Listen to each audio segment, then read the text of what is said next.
দর্শকেরা তো সবাইকে আমন্ত্রণ জানাচ্ছি নিউজ 24 এর প্রতিদিনের আয়োজন আর এসএলএস টেলি গণতন্ত্র অনুষ্ঠানের সঙ্গে আছেন প্লাবন রহমান। অনুষ্ঠানের মধ্যে আমরা দিনের গুরুত্বপূর্ণ খবরগুলো বিশ্লেষণ করার চেষ্টা করি। আজকে গুরুত্বপূর্ণ খবর, সাম্প্রতিক সময়ের গুরুত্বপূর্ণ খবর, ভারতের অশুল্ক বাধা এবং আমাদের করণীয় বিষয় নিয়ে মূলত আমরা আজকে আলোচনা করতে চাই। একই সঙ্গে সমসাময়িক রাজনীতি, এই বিষয় নিয়েও আলোচনায় আসবে আমাদের সঙ্গে তিনজন অতিথি আছে। শুরুতে তাদের সঙ্গে আপনাদের পরিচয় করে দিই। আমাদের সঙ্গে আছেন অধ্যাপক doctor Taufiqul Islam Khan, north south বিশ্ববিদ্যালয়। তার পাশে আছেন doctor Kamruzzaman Kaiser, MD microfiber group. একেবারে ডান দিকে আছেন ফয়েজ আহমদ, প্রধান উপদেষ্টা সিনিয়র সহকারী প্রেস সচিব। তিনজনকে স্বাগত জানাচ্ছি গণতন্ত্র অনুষ্ঠানে। তৌফিকুল ইসলাম, শুরুতে একটু জানতে চাই ভারতের যে অশুল্ক বাধা সেটার ইম্প্যাক্ট সম্পর্কে একটু জানতে চাই। খবরের একটি শিরোনামের ভারতের অশুল্ক বাধা আস্থার পরিবেশ ও আঞ্চলিক স্থিতিশীলতা হুমকির মুখে ফেলছে। ধন্যবাদ আপনাকে। আমি প্রথমেই বলতে চাই যে এই শুল্ক যে বাধা, এটা আসলে যেটা আমরা এতদিন শুনে এসেছি, সত্যিকার অর্থে বাংলাদেশ ভারত এমন বন্ধুত্বের একদম সর্বোচ্চ শিখরে অবস্থান করছে, কিন্তু এটা দেখে মনে হচ্ছে আসলে বন্ধুত্বটা ছিল গিভ অ্যান্ড টেকের মধ্যে।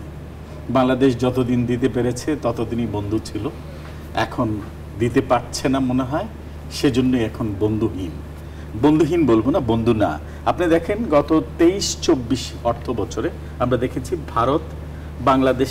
ভারতে বাংলাদেশের রপ্তানি হচ্ছে 157 কোটি টাকা, 157 কোটি ডলার, আর সেখানে বাংলাদেশের আমদানি হচ্ছে 900 কোটি ডলারের উপরে। আপনি এটা দিয়ে বুঝতে পারছেন যে বাণিজ্য ঘাটতির পরিমাণ। সেটাতে আসলে বাংলাদেশ, ইনফ্যাক্ট বাংলাদেশের ব্যবসায়ীরা ক্ষতিগ্রস্ত হচ্ছে। ব্যবসায়ীরা যদি ক্ষতিগ্রস্ত হয়, বাংলাদেশও ক্ষতিগ্রস্ত হচ্ছে, বাট আমাদের চেয়ে কিন্তু ওনাদের ক্ষতিগ্রস্ত পরিমাণটা কিন্তু বেশি, এটা নিঃসন্দেহে। হয়তো একটা বিশাল দেশের এই ক্ষতিটা হয়তো ওরা কাটিয়ে ওঠার চেষ্টা করবে, কিন্তু আমাদের কাছে এটা একটা লেসন। সবসময় এই যে ডিপেন্ডেন্সি, এক দেশের উপর যে নির্ভরশীলতা ছিল, সেটা এখন আমাদেরকে কিন্তু নতুনভাবে ভাবতে শিখিয়েছে। যে আপনি দেখেন পোর্টফোলিওর একটা থিওরি আছে, মোর অপশন রিডিউস দ্য রিস্ক। তা আমার মনে হয় যে আমরা এখন নির্ভরশীলতা শুধু এক দেশের একটা অপশনের উপর থাকলে হবে না, আমাদেরকে এখন মোর অপশনে যেতে হবে। আমরা আবারও বলছি, এখন যেমন চায়নার দিকে আমরা এখন ঝুঁকে যাচ্ছে। মোর অপশন তৈরির সুযোগ কি আগে ছিল না, নাকি এখন সেটা রিয়েলাইজ করছে? আমার মনে হয় যে আগে থাকা সত্ত্বেও আমরা মনে হয় যে দেখেন, ইনফ্যাক্ট হচ্ছে কমিউনিকেশন এবং শিপমেন্টের সময়টা যদি ধরেন, বিশেষত স্থলপথে যেটা আমাদের 1 থেকে 2 দিনে আমদানি রপ্তানি করা যেত, এখন ভারত ব্যতিরেখে যদি আমরা অন্য দেশে যাই, সেখানে কিন্তু দীর্ঘ সময়ের ব্যাপার থাকে। এইটার থেকে আমরা সবসময় চিন্তা করতাম শর্টকাট ওয়েতে। আর আরেকটা চিন্তা ছিল যে আমরা বেনিফিট দিলে নেভারিং স্টেটই পাব, এটা আমাদের সাইড থেকে ছিল। ভারত কিন্তু কখনো এই চিন্তাটা করেনি। আপনি দেখেন সত্যিকার অর্থে যেটা ইন্টারন্যাশনাল লতে যদি দেখেন, বিজনেস লতে যদি দেখেন, একটা দেশের সাথে বাণিজ্য চুক্তি বা বাণিজ্য আমি করব না, সেটার জন্য একটা আলটিমেটাম টাইম দেওয়া উচিত। সেটাকে ভারত দিয়েছে। যারা বরাবরই বলেছে ভারত এবং বাংলাদেশের বন্ধুত্ব সর্বোচ্চ শিখরে অবস্থান করছে, ওরা কি সেই দিয়েছে? এবং আমি গত ফ্যাসিস্ট সরকারের সময় দেখেছি স্বামী স্ত্রীর মতো সম্পর্ক। স্বামী স্ত্রীর সম্পর্কও যদি ভাঙতে হয়, সেখানে কিন্তু আপনি দেখেন বিবাহ বিচ্ছেদের জন্য একটা নির্ধারিত সময় দেওয়া হয়। ভারতকে আদৌ সেই সময়টা দিয়েছে? না দেওয়াতে কি হচ্ছে, কিছু কিছু ব্যবসায়ী তাদের বিজনেসের পুরোটাই ভারত নির্ভর।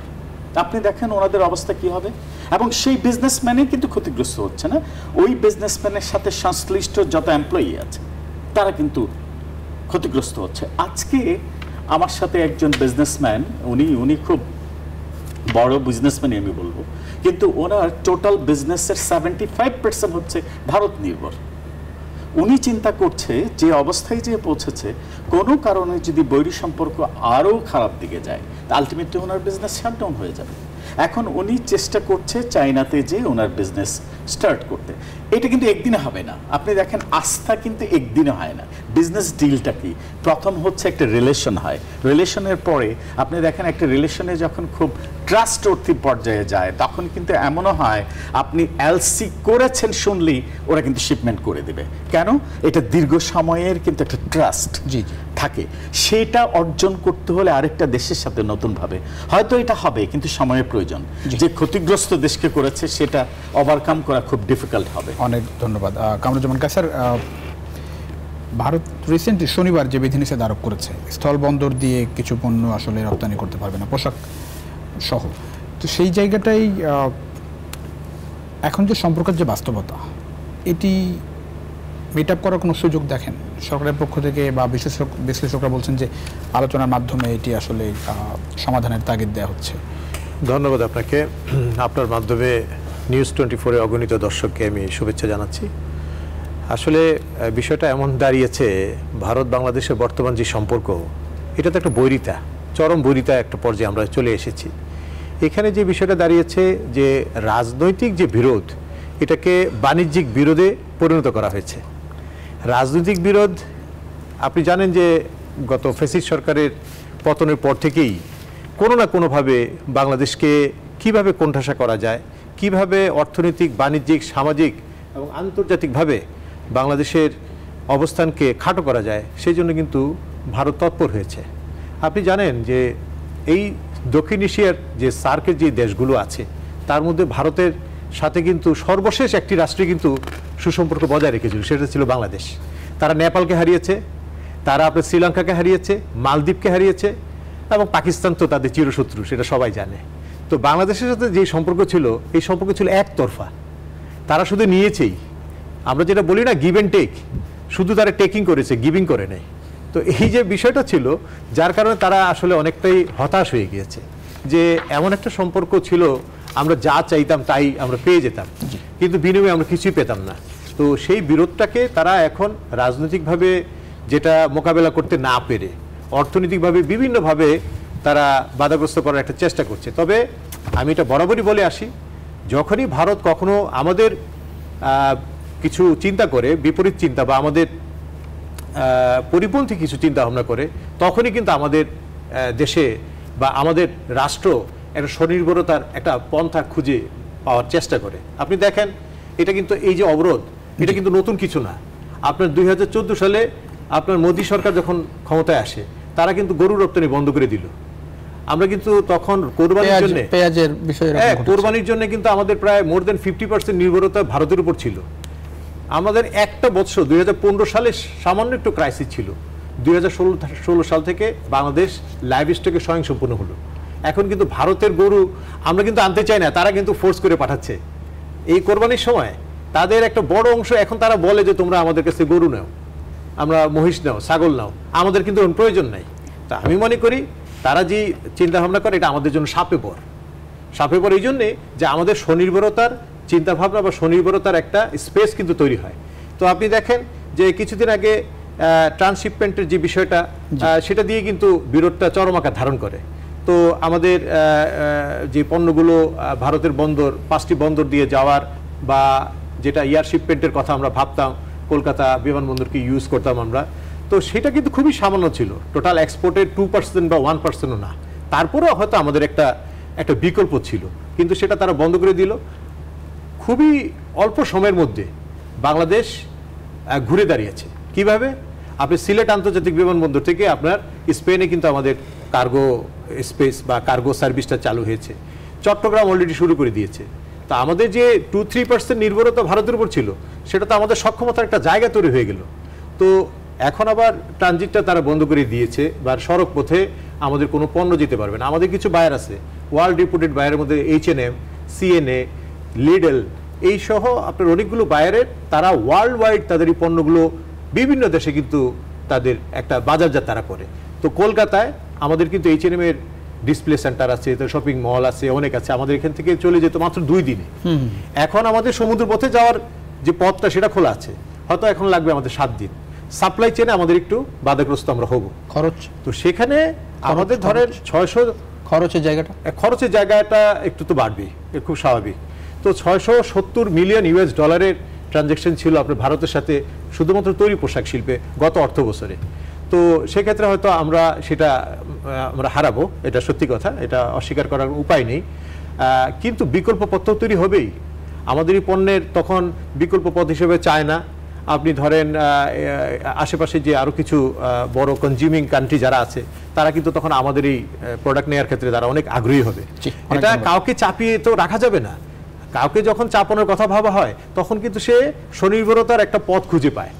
আমি মনে করি যে এই রাজনৈতিক বিরোধকে কখনোই অর্থনৈতিকভাবে আনা উচিত না, এবং আমাদের অর্থনৈতিক কূটনীতির মাধ্যমে এটার একটা সমাধান আনা উচিত। অনেক ধন্যবাদ ফয়সাল আহমেদ। সরকার আসলে এই জায়গা নিয়ে আসলে কি ভাবছে একটু জানতে চাই। বাণিজ্য উপদেষ্টা এর মধ্যে বলেছেন যে ভারত বেশি ক্ষতিগ্রস্ত হবে, আনুষ্ঠানিক চিঠি পায়নি বাংলাদেশ। জি, আপনাকে ধন্যবাদ। হ্যাঁ, আপনি যেটা বলছিলেন যে আনুষ্ঠানিক চিঠি পায়নি এখনো বাংলাদেশ, এটা খুবই সত্য। আমাদের আপনি তো জানেন যে ভারত এই সিদ্ধান্তটা হঠাৎ করে নিয়েছে, পূর্ব থেকে কোনো ঘোষণা ছাড়া না জানিয়ে নিয়েছে। তো এখানে আসলে ওনাদের আলোচনায় যে জিনিসটা চলে এসেছে, ভারতের সঙ্গে আমাদের সম্পর্ক বা ভারত বাংলাদেশকে দেখার যে দৃষ্টিভঙ্গির জায়গাটি ছিল দীর্ঘদিন, সেই দৃষ্টিভঙ্গি বাংলাদেশ হিসেবে এই দেশের জনগণের এবং ভারতের জনগণের মধ্যেকার যে সম্পর্ক গড়ে ওঠার কথা, সেই জায়গার বিপরীতে আমরা দেখেছি ভারতের শাসক গোষ্ঠীর সঙ্গে এখানকার শাসক গোষ্ঠীর এক ধরনের সম্পর্ক তৈরি হয়েছে, জনগণের সম্পর্ক তৈরি হয়নি। এ কারণে অল অফ এ সাডেন যখন বাংলাদেশে ফেসিবাদী শাসন ব্যবস্থার অবসান ঘটল, সেই সময় ভারত তার এক চিরচেনা চরম বন্ধুকে হারিয়েছে। এই বন্ধু হারানোর বেদনায় ভারত নানান ধরনের পদক্ষেপ ইতিমধ্যে নিয়েছে। তা আপনি দেখুন ভাই, যেটা বলছিলেন যে এর আগে ট্রান্সশিপমেন্ট নিয়ে কথা হয়েছে, সেটা আমাদের জন্য ইমিডিয়েট একটা ক্ষতির কারণ হলেও তার একটা বিকল্প, যেমন বাংলাদেশ এখন সিলেট বিমানবন্দরকে শুধু স্পেশালাইজড কার্গো হ্যান্ডেলিংয়ের জন্যই বিবেচনা করার চেষ্টা করছে। আমাদের এয়ারপোর্টগুলির যে ক্যারেক্টার, সেটা হলো আমাদের আসলে প্যাসেঞ্জার ট্রাভেল করার জন্য ফোকাস করে করা।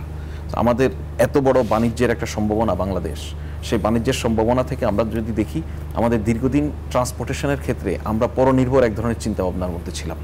আমাদের চিন্তাভাবনার ধরনে এখানে নানান ভেস্টেড কোয়ার্টার, নানান প্রক্রিয়া, নানানভাবে সবসময় যে সক্রিয় ছিল। আপনি সাম্প্রতিক সময় যদি দেখেন, চট্টগ্রাম বন্দরে উন্নয়নের যখন আলাপ আলোচনা হচ্ছে, এখানে ভেস্টেড কোয়ার্টার নানানভাবে ইনভলভ হচ্ছে। সুতরাং ভারতের ইস্যুতেই যদি থাকি, তাহলে দেখুন আমি আপনাকে একটা এক্সাম্পল দিই। সেটা হচ্ছে, আপনি যদি একজনকে দৌড়ান, সে ক্লান্ত হবে, যে দৌড়াবে তারও ক্লান্তি কম নয়। সুতরাং ভারতের সঙ্গে আমার এখানে বাণিজ্যের জায়গায় যদি বলি, আমরা তো বিক্রি করছি, আমি খুব সাধারণ মানুষের যেন বুঝতে পারে, আমরা বিক্রি করছি ক্রেতাকে, ভারতেই তো। সুতরাং তারাও কি ক্ষতিগ্রস্ত হবে না? তারা ক্ষতিগ্রস্ত হবে। কোনো ক্ষেত্রে আমি তো প্রোডাকশন করছি, আমি তো আমার সুনির্দিষ্ট একটা লাভের জায়গা রেখে, আমি একদম ব্যবসায়িক দৃষ্টিভঙ্গি থেকে সুনির্দিষ্ট একটা লাভের জায়গা রেখে তারপরে ট্রাভেল কস্ট এই সবগুলি বিবেচনা করি। যখন স্থলবন্দর দিয়ে এই প্রোডাকশনটা আমি একটা কোম্পানির কাছে বিক্রি করব, সে সময় রেট একরকম হবে। যখন স্থলবন্দর দিয়ে করব না, আমার নদী পথে যেতে হবে, সমুদ্র পথে যেতে হবে, তার মানে সে সময় রেট আরেক রকম হবে। সো এটার ইমিডিয়েট ইম্প্যাক্ট শুধু যে আমাদের ব্যবসায়ীদের উপরে পড়বে তা নয়। যেটা মুশকিল হয়েছে যে হঠাৎ করে বন্ধ করে দেওয়ার ফলে যেই অর্ডারগুলি এই মুহূর্তে আছে, সেটা নিয়ে কী হবে, নিশ্চয়ই এখানে যে বায়ার আছে এবং যে প্রডিউস করছে এই এন্ডে, ওনাদের মধ্যে এক ধরনের নেগোসিয়েশন, আলাপ আলোচনা এটা নিয়ে নিশ্চয়ই হবে। সুতরাং এই যে একটা পরিস্থিতি তৈরি হলো, এখন এখানে সরকার কি করছে, এটা একটা গুরুত্বপূর্ণ বিষয়। সরকারের হাতে নানান ধরনের কাউন্টার টুলস আছে, কিন্তু আমরা মনে করি না কোনো একটা রাজনৈতিক কারণে একটি দেশের সঙ্গে যেই দূরত্বের সৃষ্টি হয়েছে বা একটি শীতল পরিস্থিতি চলছে, সেটাকে বাণিজ্যের জায়গা, আমরা যদি রাশিয়া, জার্মানি এই সমস্ত দেশের অনেকের সঙ্গে অনেক যুদ্ধ পরিস্থিতি রয়েছে, কিন্তু আপনি দেখুন তার ট্রেড বন্ধ হয় না। আপনি গ্যাস পাইপের লাইন রাশিয়া থেকে ইউরোপের অন্যান্য দেশগুলিতে যাওয়া বন্ধ নেই। সুতরাং বিজনেসের যে স্ট্র্যাটেজি, সেটার সঙ্গে যদি আপনি অন্য রাজনীতিকে গুলিয়ে ফেলেন, তাহলে এটা যারা গুলাবে, যেখানে যে পক্ষগুলি আসবে সামনে, যে দেশগুলি সামনে আসবে, সবার জন্য এটা ক্ষতির কারণ হবে। তো আমাদের সরকার এ বিষয়ে আমরা যেটা বলছি, চিঠি পাওয়ার যেমন একটা বিষয় আছে, এর বাইরে আমরা গণমাধ্যমে দেখা সংবাদ বা বাস্তব ভিত্তিক এখন যে অবস্থা দেখা যাচ্ছে, তাতে সরকারের কিছু পদক্ষেপ নিশ্চয়ই নিতে হবে। সরকার সেটা মূল্যায়ন করছে। এটা আমাদের ইকোনমিতে কী ধরনের বা আমাদের বিজনেসে, আমাদের বিজনেস সেক্টরে যারা আছেন তাদের উপরে কতটা প্রভাব তৈরি করবে, সেই প্রভাবকে মূল্যায়ন করা ইমিডিয়েটলি সেটা কাজ হচ্ছে। সেই প্রভাবের ভিত্তিতে আমাদের ভারতের সঙ্গে এই বিষয়ে কী করণীয় সেটা কূটনৈতিক আলাপ আলোচনার মধ্য দিয়ে আমরা একটা সলিউশনে পৌঁছাতে চাই, যেটা দুই দেশের জন্য মঙ্গলজনক হবে। একটা বিষয় ধরেন, একদিকে পুশিনের চেষ্টা আমরা দেখছি, বাংলাদেশ ইন্ডিয়া বর্ডারে বিভিন্ন জায়গা থেকে পুশিনের চেষ্টা হচ্ছে, পাশাপাশি বিজনেসের এই বাস্তবতা। বাংলাদেশ কি বাধ্য হয়ে কিছু সিদ্ধান্ত নিচ্ছে, নাকি বাংলাদেশের কোনো সিদ্ধান্তের কারণে পাল্টা সিদ্ধান্ত দেখছেন? দেখুন, এই ভারত এবং বাংলাদেশের 5 আগস্ট পরবর্তী সম্পর্কের জায়গা তো একটুখানি টানাপোড়েন, এটা স্পষ্ট, এটা অস্বীকার করার কোনো জায়গা নেই। সেই টানাপোড়েনের কারণগুলিও আমাদের কাছে স্পষ্ট। সেগুলি নিয়ে এখন বিস্তারিত আলাপ যদি নাও করি, তাহলে আপনি পুশিনের কথা বলছেন, আরও ভারতীয় প্রচার মাধ্যমগুলির বাংলাদেশ বিরোধী অবস্থানের বিষয়ে যদি আপনি দেখেন, নানানভাবে ভারতের বিভিন্ন রাজনৈতিক নেতা কর্মীদের বক্তব্য বয়ান যদি আপনি খেয়াল করেন, তাহলে দেখবেন যে বাংলাদেশের বিষয়ে এক ধরনের বিদ্বেষপূর্ণ মনোভাব সেখানে স্পষ্ট। এর কারণ হচ্ছে, আমি যেটা আগে বলেছিলাম, দুই দেশের শাসক গোষ্ঠী মানুষে মানুষে যে সম্পর্ক তৈরির কথা ছিল, সেখানে আমি পরিষ্কার যদি বলি, তাহলে ভারত চরমভাবে কূটনৈতিক ব্যর্থতার পরিচয় দিয়েছে বাংলাদেশ প্রশ্নে। প্রতিটি দেশ তার কূটনৈতিক সম্পর্কের জায়গায় বেশ কিছু বিনিয়োগ আছে। ভারত দীর্ঘ বছর ধরে বাংলাদেশে যে বিনিয়োগটি করেছিল, একটি দেশে কূটনৈতিক সম্পর্ক তৈরি করতে গিয়ে বিনিয়োগ একটা পর্যায়ে এসে আবিষ্কার করলেন তারা, বিনিয়োগটা আমার কোনো দেশে হয়নি, একটি দলের ভিতরে হয়েছে। ভারত তার সকল সম্পর্ক তৈরি করেছে আওয়ামী লীগের সঙ্গে। তার বাংলাদেশকে দেখার দৃষ্টি ছিল, চোখ ছিল আওয়ামী লীগ। সে মনে করতো আওয়ামী লীগ থাকা মানেই সে আছে। সুতরাং ইমিডিয়েট আফটার আওয়ামী লীগস ফল আপনার একটা ধাক্কা তার জন্য চলে আসলো, যেটা তার অ্যাভয়েড করারও কোনো উপায় ছিল না। সে তো তার সকল বন্ধুত্বের জায়গায় একটা কোয়ার্টারে বাংলাদেশ রাষ্ট্রের জনগণের সঙ্গে, বাংলাদেশ রাষ্ট্রের যে অ্যাডমিনিস্ট্রেশন যখন থাকবে তার সঙ্গে যাতে তার কূটনৈতিক সম্পর্ক থাকার কথা, সে জায়গায় কিছুটা ঘাটতি তো তৈরি হয়েছেই। তো এইটার ধাক্কাটা এখন কতটা বাণিজ্যিকভাবে, কতটা আমার এই যে ধরুন অন্য দেশের নাগরিক এনে আমার এখানে পুশিং করার চেষ্টা, নানানভাবে বাংলাদেশকে আভ্যন্তরীণ এবং এক্সটার্নাল নানান প্রেশার কিভাবে তৈরি করা যায়, এই জন্য নানান প্রচেষ্টা হচ্ছে। এটা নিশ্চয়ই কূটনৈতিক প্রচেষ্টার মধ্য দিয়ে সলিউশন হবে আমরা আশা করি। অনেক ধন্যবাদ ডক্টর মোহাম্মদ তৌফিকুল ইসলাম। আমি একটু জানতে চাই যে ধরেন এটি কি বাংলাদেশকে প্রেশারে রাখার কৌশল? ধরেন এই যে পুশিন ব্যবসায়িক ক্ষেত্রে যেগুলো হচ্ছে, এটাতে কি ভারতের লাভ? শুধু বাংলাদেশের ক্ষতি? আমার সম্মানিত সহ-আলোচক বিষয়টাকে স্পষ্টভাবেই বলেছেন। সম্পর্কটা যদি দুই দেশের শুধু শাসক গোষ্ঠীর মধ্যে হয়, মানুষে মানুষে না হয়, আলটিমেটলি কিন্তু সেটাই। এবং আপনি দেখেন যে ভারতের শাসক গোষ্ঠী বাংলাদেশকে বরাবরই আওয়ামী লীগের চোখ দিয়ে বাংলাদেশের মানুষকে দেখেছে। সরাসরি বাংলাদেশের মানুষের পালস বুঝতে কিন্তু ব্যর্থ হয়েছে ভারত, এটা নিঃসন্দেহে বলা যায়। আপনি দেখেন গত 16-17 বছর যে ফ্যাসিস্ট কায়দায় আওয়ামী লীগ সরকার জনগণ থেকে বিচ্ছিন্ন হয়েছে, এটা কিন্তু ভারত বুঝতে ব্যর্থ হয়েছে। ভারত যদি বুঝতে ব্যর্থ না হতো, অ্যাটলিস্ট 5ই আগস্টের পর এই যে বাণিজ্যিকভাবে যে আপনি নিষেধাজ্ঞায় গেছে, সেটা যাওয়ার কথা ছিল না। আমার মনে হয় যে এই জিনিসটা যে দেখেন বাণিজ্যিক সম্পর্ক দুটো দেশের থাকবে, এবং বাণিজ্যিক যে সম্পর্কগুলো সেটি কিন্তু শুধু শাসক গোষ্ঠীর সম্পর্ক দিয়েই নির্ধারিত হওয়া উচিত না। কারণ এই বাণিজ্যের সাথে কারা সম্পৃক্ত হচ্ছে, এ দেশের বিজনেস কমিউনিটি যারা ডিফারেন্ট সোসাইটিতে আছে, এবং বাণিজ্যিক আপনি দেখেন সম্পর্ক যখন হয়, অনেকগুলো বাণিজ্যেরও কিন্তু অনেকগুলো সেক্টর আছে, সবার কিন্তু সম্পৃক্ত হচ্ছে। আপনি সেই মাছ থেকে শুরু করে, ফল মূল থেকে শুরু করে, কেমিক্যাল, আপনি ইন্ডাস্ট্রিয়াল কেমিক্যাল থেকে শুরু করে সব কিছু মিলেই কিন্তু হচ্ছে। আপনি দেখেন ভারত যেটা করেছে, ওই নিষেধাজ্ঞার মধ্যে কিন্তু মাছকে রাখেনি, পেট্রোলিয়াম এলপি গ্যাসকে রাখেনি, কারণ ওদের যেটা প্রয়োজন সেটাকে রাখেনি, বাকিগুলো করেছে। ওদের ধারণা ছিল এই নিষেধাজ্ঞার আওতায় আনলে হয়তো বাংলাদেশের অর্থনীতিতে একটা বড় ধাক্কা হবে। কারণ ওই ধাক্কাটা ওরা কেন চাচ্ছে, যেটা হচ্ছে 5ই আগস্টের পর যারা এই রাষ্ট্রীয় ক্ষমতায় আছে, অন্তর্বর্তীকালীন সরকার হিসেবে আছে, যারা এদেশের মানুষ, 20 কোটি মানুষ যাদেরকে ক্ষমতায় বসিয়েছে, যারা এই মানুষের পালস বুঝে কাজ করছে, ভারত সেটা গ্রহণ করতে পারছে না, নিতে পারছে না। কারণ আসলে তো ওই যে একটা কথাই, ভারত সবসময় বাংলাদেশকে দেখে ফ্যাসিস্ট আওয়ামী লীগের চোখ দিয়ে। ওই ওদের ভালোবাসার মানুষগুলো নেই, সেজন্য ওরা ভাবছে যে না, বাংলাদেশকে আমরা রাজনৈতিকভাবে আমাদেরকে প্রত্যাখ্যান করেছে, তারা ধরে নিয়েছে বাংলাদেশের মানুষ আওয়ামী লীগকে প্রত্যাখ্যান করেছে মানে তাদেরকে প্রত্যাখ্যান করেছে। আসলে তো আমরা ভারতকে প্রত্যাখ্যান করিনি। আমাদের সাথে ভারতের সাধারণ মানুষের যে সম্পর্ক, সেটা ঐতিহ্যগতভাবে আপনি 47-এর যদি আগে চলে যান, আমরা তো একটা দেশই ছিলাম। এখনো পর্যন্ত আপনি দেখেন এই পশ্চিমবঙ্গ, এই বাংলাদেশের অনেক আত্মীয় স্বজন কিন্তু রয়ে গেছে। আমরা কিন্তু সাংস্কৃতিকভাবে, সামাজিকভাবে আমাদের যে অ্যাটাচমেন্ট, আমরা কিন্তু শুধুমাত্র বাণিজ্যের সম্পর্ক দিয়ে ভারতকে বিবেচনা করিনি। আমাদের কাছে আমাদের এদেশের মানুষের হাতে কিছু টাকা আসলেই কিন্তু আমরা ভারতে চলে যাই ট্রাভেলিংয়ের জন্য, আমরা ঘুরতে যাই। ভারতীয় পণ্যকে কিন্তু আমরা এইভাবে ভাবিনি যে ভারতীয় পণ্য কিনে আমরা অন্য দেশকে দিয়ে দিচ্ছি। আমাদের মধ্যে এই ইন্টিমেসিটা ছিল, যার কারণে কিন্তু আমাদের দেশে ভারতীয় পণ্য ব্যবহারটা ছিল খুব ব্যাপকভাবে। আমাদের মধ্যে সেই ওনাদের যেটা আছে, আপনি যদি এখন দেখেন, একটু আগে যে পুশিনের কথা বলেছে, বাংলাদেশকে নিয়ে যে অপপ্রচারের কথা বলছে, আমরা বাংলাদেশিরা কিন্তু কখনো ভারত বিরোধী ছিলাম না। আপনি চ্যানেল খুললে দেখেন, সহজেই সবচেয়ে সুন্দর ক্লিন যে চ্যানেলটা আসে সেটা ভারতীয় চ্যানেল। আমাদের মধ্যে যদি বিদ্বেষ থাকতো, ভারতের চ্যানেলগুলোতে যা হয়েছে বাংলাদেশ নিয়ে, বাংলাদেশের টেলিভিশনগুলোতে তো ছিটেফোঁটাও হয় না, চোখে পড়ে। এবং শুধু বাংলাদেশকে নিয়ে নিয়ে ধর্ম বিদ্বেষ, বাংলাদেশের এখানে সংখ্যাগরিষ্ঠ মানুষ মুসলিম বিদ্বেষী কথা, বাংলাদেশকে নিয়ে যে কুৎসা রটনা হয়েছে, আমরা দেখেন আমাদের মধ্যে কিন্তু সেটা নেই। আমাদের হচ্ছে পারস্পরিক যে এই যে শ্রদ্ধাবোধ, সহাবস্থান, শান্তিপূর্ণ সহাবস্থান। বাংলাদেশের মানুষ, এটা শুধু এশিয়াতে না, আমার মনে হয় সারা বিশ্বে এটা বিরল উদাহরণ হিসেবে দেখাবো, আমি বলতে পারবো। পাশাপাশি আপনি ভারত নিজেকে একটা, না আমি বলতে এসব করে ভারতের কি লাভ হচ্ছে?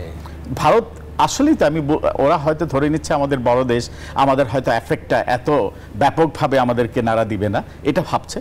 স্বভাবতই এখানে ক্ষতিগ্রস্ত কিন্তু সবচেয়ে বেশি ভারত হচ্ছে। আপনি বিশেষত দেখেন সেভেন সিস্টার্স এবং ওয়েস্ট বেঙ্গলে যদি যান, ওখানে আমি কিছুদিন আগেও দেখেছি যে ওখানে মার্কেটগুলো কিন্তু শূন্য হয়ে বসে আছে। ওরা হাহাকার করছে, ওরা নিজ থেকে ভয়েস রেস করছে, কেন বাংলাদেশের সাথে আলোচনা করে বাংলাদেশিদের জন্য ভিসা শিথিল করা হচ্ছে না, বাংলাদেশিদের আসার ব্যাপারে কেন শিথিল করা হচ্ছে না।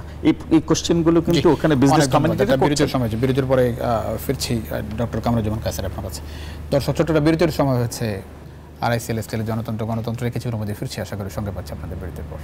দর্শক, আবারও স্বাগত আরআইসিএল স্কেল গণতন্ত্রের সঙ্গে আছেন প্লাবন রহমান। আমরা কথা বলছিলাম ভারতের অশুল্ক বাধা এবং আমাদের করণীয়। আমরা এখন একটু রাজনৈতিক প্রসঙ্গে যেতে চাই। বিশেষ করে ঢাকা দক্ষিণের মেয়র ইস্যুতে আসলে আন্দোলন চলছে, নগর ভবনে তালা ঝুলিয়ে, একই সঙ্গে একরকম নগর ভবন অচল, সেবা কার্যক্রম অচল। সেই বিষয়ে একটু কথা বলতে চাই। আমাদের সঙ্গে আছেন ফয়েজ আহমেদ, আছেন অধ্যাপক ডক্টর তৌফিকুল ইসলাম মিথিল, আছেন ডক্টর কামরুজ্জামান কায়সার। এখন রাজনৈতিক পরিস্থিতি আসলে কেমন দেখছেন? আমি একটু আজকে বিকালের দিকে দেখছিলাম যে বিশেষ করে এনসিপি নেতা উপদেষ্টা আসিফ মাহমুদ, ইশরাক, এই বিষয়টি নিয়ে পরস্পর বিরোধী কথাবার্তা চলছে। পরিস্থিতিটিকে আপনি আসলে কীভাবে দেখেন? এবং বলা হচ্ছে যে উপদেষ্টা আসিফ মাহমুদ যেটি বলেছেন যে আইনি জটিলতার কারণে আসলে শপথ গ্রহণ করানো যাচ্ছে না। ধন্যবাদ আপনাকে।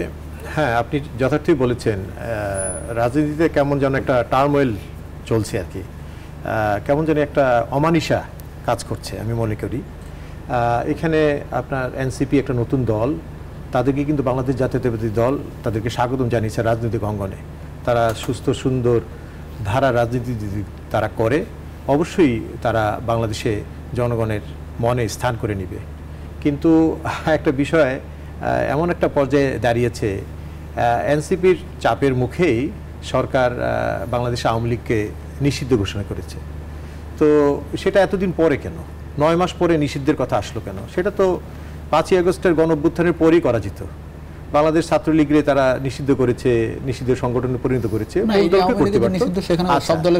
একটা বিষয় দেখেন, এটা করার পরে কিন্তু তাদের সাহস অনেক বেড়ে গিয়েছে, তারা অনেক দুঃসাহসী হয়ে গিয়েছে। তারা শাহবাগী স্লোগানও দিয়েছে যে আওয়ামী লীগ খতম হয়েছে, এবার বিএনপিকে ধরবো আমরা। তার মানে তাদের সুদূর প্রসারী চিন্তা ভাবনাটা যে কী, সেটা নিয়ে কিন্তু আমরা খুব শঙ্কিত।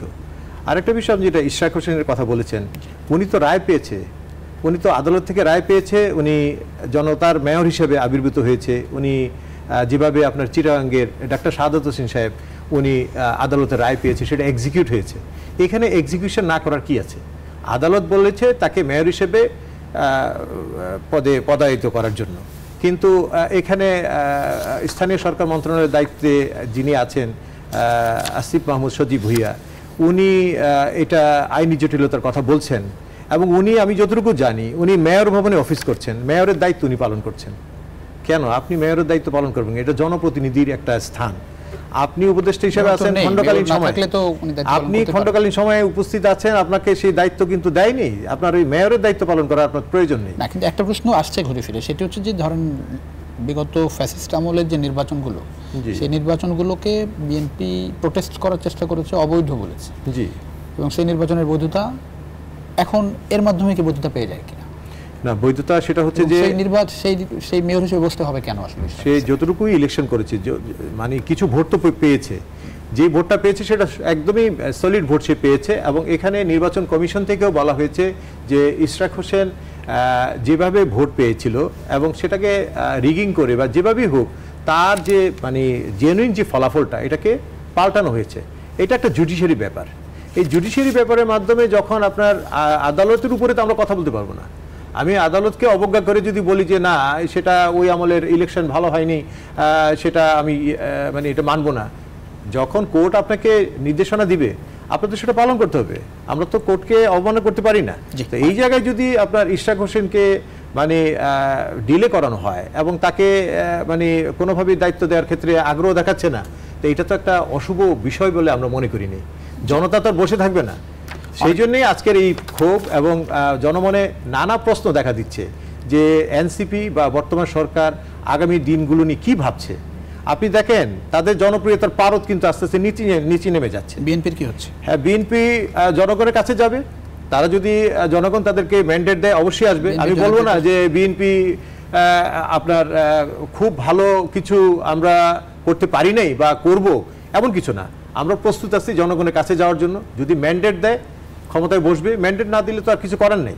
কিন্তু আমি আওয়ামী লীগকে খেয়েছি, এখন বিএনপিকে খাবো বা আগামীতে আরেকটা দলকে খাবো, এগুলো আপনার এনসিপির যে তরুণ যারা বর্তমানে বাংলাদেশের নেতৃত্বে আছে, তাদের শাহবাগের যে স্লোগানগুলো যদি আপনারা একটু বিশ্লেষণ করেন, তাহলে অনেক কিছু বেরিয়ে আসবে।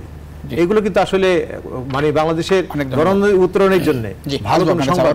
ফয়েজ আহমেদ, উপদেষ্টা আসিফ মাহমুদ বলেছেন যে বিএনপি গায়ের জোরে নগর ভবন বন্ধ করে আন্দোলন করছে, এবং তিনি বেশ কয়েকটি ক্লজ দিয়েছেন যে প্রায় 10-11টা আইনি বিষয়, যে কারণে শপথ পড়ানো যাচ্ছে না। জি, আবার ফেসবুক স্ট্যাটাসে ইশরাক হোসেন বলেছেন, মেয়র ফেয়ার কিছু না, অন্তর্বর্তী সরকারের কতিপয় ব্যক্তির অন্তরে ক্ষমতার লোভ, এটি এদের মাধ্যমে যে নির্বাচন কেমন হবে সেটি এই ঘটনার মধ্য দিয়ে স্পষ্ট হয়ে গেছে। আচ্ছা, জি, ঠিক আছে। আমি একটু আমি যদি আপনি বিরতি যাওয়ার আগের একটা বিষয় নিয়ে শুধু একটু জিনিস বলা প্রয়োজন, সেটা হচ্ছে আমরা যদি আমাদের দেশের ব্যবসায়ীদের অবস্থা দেখি, ধরুন এই ভারতের যেই নিউ ডিসিশন, এর ফলে কি যদি ইমিডিয়েট ইম্প্যাক্ট কোথায় হবে আমি যদি বলি, তাহলে বিজনেসম্যানদের উপরে, তাই না? আমাদের বিজনেসম্যানরা একটা প্রবণতা আছে গা বাঁচিয়ে ব্যবসা করা। এই গা বাঁচিয়ে ব্যবসা করতে গিয়ে আমাদের বিজনেসম্যানরা কিন্তু লাস্ট 15 ইয়ার্স একটা ফেসিবাদী ব্যবস্থাকে অনেক উৎসাহ দিয়ে, আপনি নিশ্চয়ই ভুলে যাবেন না যে বঙ্গভবনে, গণভবনে, এখানে ওইখানে সভা সেমিনারে কিভাবে ফেসিবাদকে প্রমোট করেছে আমাদের বিজনেসম্যানেরা। এই ফেসিবাদকে প্রমোট করতে করতে তার ব্যবসা এভাবে, যেভাবে ফেসিবাদী শাসন ব্যবস্থা যেভাবে ভালো মনে করেছে, সেও তাল মিলিয়ে চলা। এর ফলে আজকে যে আমাদের এই পরিস্থিতি, আমরা যে আমাদের নিজেদের সক্ষমতা তৈরি করিনি, এই জায়গাগুলি তৈরি হয়েছে। অতএব আমাদের বিজনেসম্যানদেরকে এই সমস্ত ঘটনা থেকে শিক্ষা নিতে হবে। ভবিষ্যতেও, বর্তমানেও যেন সকল অনিয়ম, অন্যায়, অন্যায্য বিষয়ে শুধু আমি ব্যবসায়ী মানুষ, এখানে আমার কথা বলা উচিত নয়, এই বিবেচনা থেকে দূরে থাকা উচিত নয়। এটা সার্বিকভাবে বাংলাদেশের জন্য, বাংলাদেশের ইকোনমির জন্য ক্ষতির কারণ হয়ে দাঁড়ায়, যেটা আমরা এখন এক্সাম্পল হিসেবে দেখছি। আচ্ছা, আর আপনি মেয়র ইশরাক, মেয়রের বিষয়ে বলছেন, জনাব ইশরাক কিন্তু অত্যন্ত জনপ্রিয় একজন নেতা, ঢাকার খুবই পপুলার নেতা উনি। ঢাকা সিটি কর্পোরেশনের একটি নির্বাচন, যেটিকে আমরা নির্বাচন হিসেবে আসলে বলতে পারি না, বিতর্কিত নির্বাচন, ওই নির্বাচনের মধ্য দিয়ে মানুষের রায়কে পাল্টে দিয়ে বা মানুষের প্রকৃত রায়কে উপেক্ষা করে শেখ হাসিনার সরকার তার নিজেদের লোককে, তাপসকে মেয়র বানিয়েছে, তাই তো? সেই জায়গায় জনাব ইশরাক হচ্ছে আদালতের ধারস্থ হয়েছেন, আদালতের একটি রায় এসেছে ওনার পক্ষে, ফাইন। তাহলে আপনি একইভাবে দেখুন চট্টগ্রাম সিটি কর্পোরেশনে কিন্তু সেম ঘটনা ঘটেছে, তাই তো? সরকার কি করেছে, ইমিডিয়েটলি তার শপথের ব্যবস্থা করেছে, উনি শপথ নিয়েছেন, মেয়রের দায়িত্ব খুব সফলভাবে পালনও করছেন। কোনো সমস্যা কি হয়েছে? সরকার কি আটকে দেওয়ার চেষ্টা করেছে? কোথাও করেনি। তাহলে এখানে আপনি কেন ভাবছেন আটকে দেওয়ার চেষ্টা করছে? 20 দিন পার হয়ে গেছে তো। আটকে দেওয়ার চেষ্টা করছে না, এখানে কিছু লিগ্যাল কমপ্লেক্স তৈরি হয়েছে। লিগ্যাল কমপ্লেক্স কি? জনাব আসিফ মাহমুদ, আমি বলছি, জনাব আসিফ মাহমুদ 10টি কারণ আপনাকে ওখানে ব্যাখ্যা করেছে, আমি অত ডিটেইলে যাব না, আমি শুধু এতটুকু বলি, আদালতের এই প্রক্রিয়ায় নির্বাচন কমিশনকে পক্ষভুক্ত করা হয়নি, এটা একটা প্রবলেম হয়েছে সেখানে। তারপর স্থানীয় সরকার নির্বাচন, কিন্তু আমি যদি এভাবে বলি যে আমাদের নির্বাচন কমিশনের যে দায়িত্ব সেটা হচ্ছে যে জাতীয় নির্বাচন এবং রাষ্ট্রপতি নির্বাচন এটা ওনারাই সব কিছু করবেন ওনাদের মতো করে। আর স্থানীয় সরকার নির্বাচনের ক্ষেত্রে যেটা হয় যে স্থানীয় সরকার বিভাগ থেকে রিকমেন্ডেশন পাঠাতে হয় যে আমার ওই স্থানীয় সরকারের ওই বডিটা নির্বাচনের উপযোগী হয়েছে, সেখানে নির্বাচন অনুষ্ঠান করতে হবে, তারপর নির্বাচন কমিশন প্রয়োজনীয় ব্যবস্থা গ্রহণ করে নির্বাচনের জন্য। অর্থাৎ স্থানীয় সরকার নির্বাচনের ক্ষেত্রে সরকারের সঙ্গে নির্বাচন কমিশনের এক ধরনের, নির্বাচন কমিশন সচিবালয়ের এক ধরনের সম্পর্কের জায়গা রয়েছে। আপনি জানেন প্রত্যেকটি ক্ষেত্রে যখন গেজেট প্রকাশের ইস্যু আসে এই ধরনের ক্ষেত্রে ল মিনিস্ট্রি থেকে অপিনিয়ন নিতে হয়। এক্ষেত্রে ল মিনিস্ট্রি থেকে অপিনিয়নের জন্য পাঠানো হয়েছে, অপিনিয়ন আসার আগেই গেজেটটা প্রকাশ করে দিয়েছে নির্বাচন কমিশন। সুতরাং এর বাইরেও দুজন আইনজীবী এখানে লিগাল নোটিশ ইস্যু করেছে এই বিষয়টি নিয়ে। সো কিছুটা লিগাল কমপ্লেক্স আছে, এখানে কোনো পলিটিক্স নেই, সরকারের কোনো বিশেষ অভিপ্রায় নেই, অভিপ্রায় নেই। মানুষ কি বার্তা পাচ্ছে? আমি যদি গেজেট নোটিফিকেশনের আগে কোনো জটিলতা ছিল না, মানে গেজেট নোটিফিকেশনের পরে এই জটিলতাগুলো তৈরি হচ্ছে? না না, গেজেট নোটিফিকেশনের আগ পর্যন্ত তো ইস্যুই আসেনি, জটিলতা থাকা না থাকা, তারা আদালত থেকে যে রায় এসেছে, এখন রায়ে স্থানীয় সরকার বিভাগকে কোনো নির্দেশনা দেওয়া হয়েছে কিনা সে স্থানীয় সরকার বিভাগ তো তাও এখনো জানে না, সেই জিনিসই তো তাদের কাছে আসেনি। আইন মন্ত্রণালয়ের থেকে অপিনিয়নই তো যায়নি, তার আগে তো গেজেটটা হয়ে গেছে। এখন এই অবস্থা, এই কমপ্লেক্সটা দূর করতে হবে, কমপ্লেক্স দূর করেই আদালতের রায়টাকে সরকারকে বাস্তবায়ন করতে হবে। এই কমপ্লেক্স না সেরে বাস্তবায়ন করা জটিল। আইনি যদি প্রশ্ন উঠে সেই প্রশ্নটা শুধু সরকারের দিকেই উঠবে না, সেই প্রশ্নটা যিনি দায়িত্ব নেবেন তার দিকে উঠবে। কিন্তু আমি যেটা আগে বলেছিলাম, জনাব ইশরাক খুবই পপুলার নেতা, তার যারা সমর্থক, তার যারা ভোটার বা তার যারা শুভাকাঙ্ক্ষী, এই জন্য তারা আন্দোলন করছেন। এখন এর সলিউশনটা আমাদেরকে আইনি প্রক্রিয়ার মধ্যে দিয়ে যেতে হবে। আইনি প্রক্রিয়া এটা দুপক্ষের জন্য মঙ্গলজনক, আইনিভাবে সলিউশন। দেখুন আপনি অল্প কিছুদিন বাকি আছে আর এই সিটি কর্পোরেশনের এই মেয়রের মেয়াদ উত্তীর্ণ হওয়ার ক্ষেত্রে। সুতরাং আমি এটা বলছি যে ওনার মেয়র পদে বসার ক্ষেত্রে এখন পর্যন্ত যে আইনি জটিলতা আমি বিশ্বাস করি এটা আইনি প্রক্রিয়ার মধ্য দিয়ে সবার সঙ্গে আলাপ আলোচনার মাধ্যমে এটা নিষ্পত্তি সম্ভব, নিষ্পত্তি হবেও। আর একটা বিষয় এখানে, একটা বিষয় বলি যে আপনার মেয়র ভবন, উপদেষ্টা আসিফ মাহমুদ কেন এই নগর ভবনে অফিস করছেন বা মেয়রের দায়িত্ব পালন করছেন? উনি মেয়রের দায়িত্ব পালন করছেন না, এই মেয়র উনার মন্ত্রণালয়ের অধীনেই, কিন্তু উনি এই নগর ভবনে অফিস করার পিছনে একটা তো প্রেক্ষাপট আছে। সচিবালয়ে যখন আগুন লাগে তখন আপনারা জানেন যে যেই ভবনটিতে পুড়ে গেছে, উপদেষ্টা আসিফ মাহমুদের মিনিস্ট্রি পুরোটাই পুড়ে গেছে। তারপর থেকে ওই পরিস্থিতিতে উনি ওই মন্ত্রণালয়ের দায়িত্বটা মেয়র ভবনে বসে করছেন। মেয়র ভবনে দায়িত্ব পালন করছে মানে উনি উপদেষ্টা এসে মেয়রের দায়িত্ব পালন করছেন, বিষয়টা তা নয়। মেয়রের যে সমস্ত দায়িত্ব সেটা সিটি কর্পোরেশনের লোকেরাই করছেন এখন। আচ্ছা ঠিক আছে, অনেক ধন্যবাদ তৌফিকুল ইসলাম।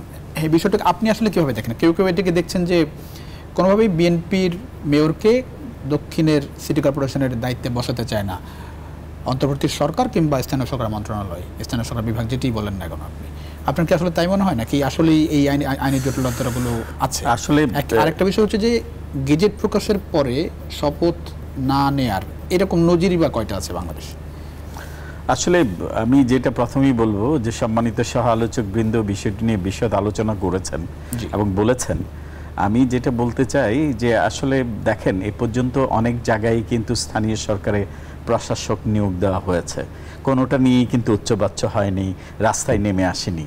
যেটা আমরা দেখেছি যে বরং এনসিপির ওরা কিন্তু কিছু হলেই রাস্তায় নেমেছে। বিএনপি কিন্তু এসব প্রশাসক নিয়োগ নিয়ে বিভিন্ন জায়গায় আপনার উত্তরও প্রশাসক নিয়োগ হয়েছে, বিএনপির পক্ষে হয়েছে বা বিএনপির দলীয় হয়েছে না অন্য দলের সমর্থন হয়েছে, সেটা নিয়ে কিন্তু বিএনপি রাস্তায় নামেনি। কেন ইশরাক হোসেনের ব্যাপারটা নিয়ে নেমেছে। ইশরাক হোসেন আপনি জানেন যে কার সুযোগ্য সন্তান, যিনি অবিভক্ত ঢাকার মেয়র ছিলেন সাদেক হোসেন খোকা, এবং ব্যক্তিগতভাবে ইশরাক হোসেন অসম্ভব পপুলার একজন লিডার, এবং তরুণদের মধ্যে যুবকদের মধ্যে উনি খুবই পপুলার। ব্যাপারটা মানুষ এভাবে দেখছে যে দেখেন, যদি মহামান্য আদালত সেটাকে রায় দিয়ে থাকে, সেখানে ধরেন অনেক কিছুই কিন্তু অন্তর্বর্তীকালীন সরকারের সময় অনেক কিছুই হচ্ছে যেটা সংবিধানের সাথে সামঞ্জস্য না, হচ্ছে না, অনেক কিছুই তো হচ্ছে। তাহলে এই ব্যাপারটা যদি মহামান্য আদালত রায় দিয়ে থাকে, এই আইনি জটিলতাটা চাইলেই কিন্তু নিরসন সম্ভব। কারণ অনেক কিছুই তো আমরা দেখছি আইনের ব্যক্তি ঘটিয়েই ঘটছে, যেখানে স্পষ্টতই বোঝা যাচ্ছে ঢাকার একজন অসম্ভব পপুলার জনপ্রিয় এই তরুণ নেতা, যুবকদের মধ্যে যিনি পপুলার, ওনাকে মহামান্য আদালত রায় দিয়েছে, এবং ইতিমধ্যে সম্মানিত সহ আলোচক বলেছেন সেই মেয়াদও বেশি দিনের না। তাহলে আমরা কেন সেটা দিচ্ছি না? কেন এই প্রবলেমটাকে জিয়ে রেখে আমরা মানুষকে রাস্তায় নামতে বাধ্য করছে? আপনি এখানে দুইটা ইস্যু কাজ করছে। প্রথমত, অন্তর্বর্তীকালীন সরকার নির্বাচন নিয়ে কোনো রোড ম্যাপ স্পেসিফিক দিচ্ছে না, পাশাপাশি যখন দেখছে বিএনপির একজন সবচাইতে পপুলার নেতাকে মহামান্য আদালত রায় দেওয়ার পরে এখানে শপথ করাচ্ছে না, এই মেসেজগুলো কিন্তু মানুষের মধ্যে বিভ্রান্তি সৃষ্টি করছে, এবং আপনি দেখেন করাটাই স্বাভাবিক। পাশাপাশি বিএনপি সহ বিএনপি বাংলাদেশের একটা সবচাইতে বৃহৎ এবং জনপ্রিয় দল, যেটা একটু আগে সম্মানিত সহ আলোচক বলেছেন, কারা নাকি বলেছে বিএনপিকে বিলীন করে দেবে।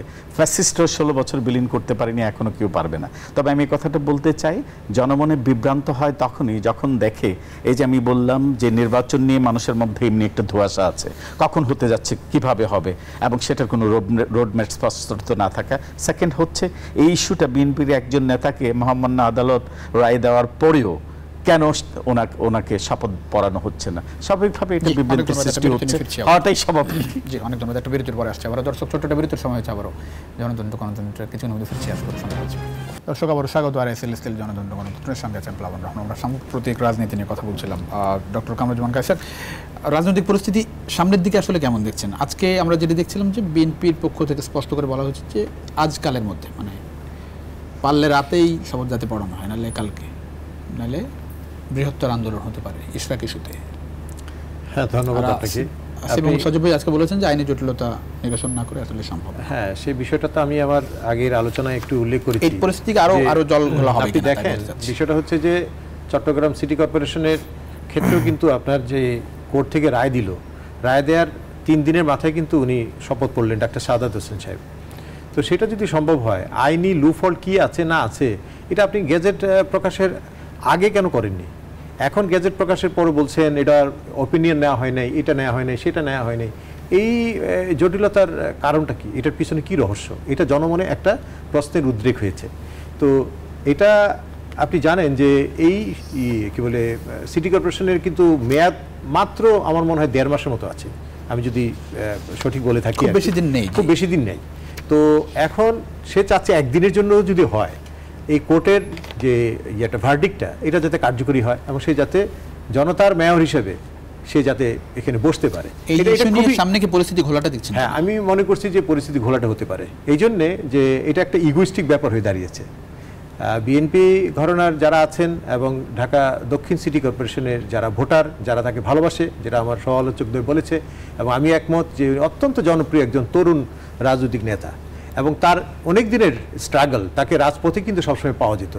এবং যেহেতু সে দক্ষিণ সিটি কর্পোরেশনের মানুষের ভালোবাসার একটা শীর্ষে ছিল, তারা তো অবশ্যই চাবে যে যেহেতু গেজেট হয়েছে, আদালতের রায় হয়েছে, তাকে কেন বসানো হচ্ছে না? আর এর মধ্যে কিন্তু খুব অল্প সময় আছে, যদি সময় চলে যায়। বলবেন যে ধরেন মানুষের জনদুর্ভোগ তো হচ্ছে, আজকেও আমরা যেটা দেখলাম যে 6 ঘন্টা এরকম নগর ভবনের সামনে জনদুর্ভোগ। শুধু বিএনপি কোনো একটা দাবি নিয়ে যখন আসে, যেটা জনগণের দাবি, প্রকৃত দাবি, সেটাই কি আপনার জনদুর্ভোগ হবে?